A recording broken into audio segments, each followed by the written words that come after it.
عنہ بھی ساتھ تھے۔ تو چلتے چلتے سیدنا ابو ہریرہ نے اپنا کپڑا اتارا سر والا اور حضرت حسین کے جوتوں پہ مارنے لگا۔ حضرت حسین نے کہا چچا آپ یہ کیا کر رہے ہیں، ایسے نہ کریں آپ میرے باپ کی جگہ ہیں۔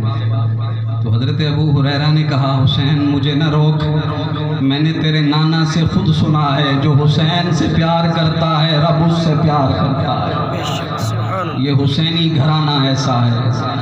اللہ کے نبی صلی اللہ علیہ وسلم نے فرمایا اے اللہ میں حسین سے پیار کرتا ہوں، تو بھی حسین سے پیار کر، اور قیامت تک جو حسین سے پیار کرے گا وہ رب کا معبود بن کے رہے گا۔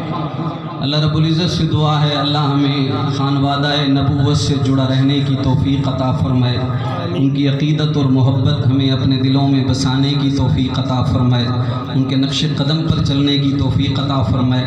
اب میں نعتیہ کلام پیش کرنے کے لیے دعوت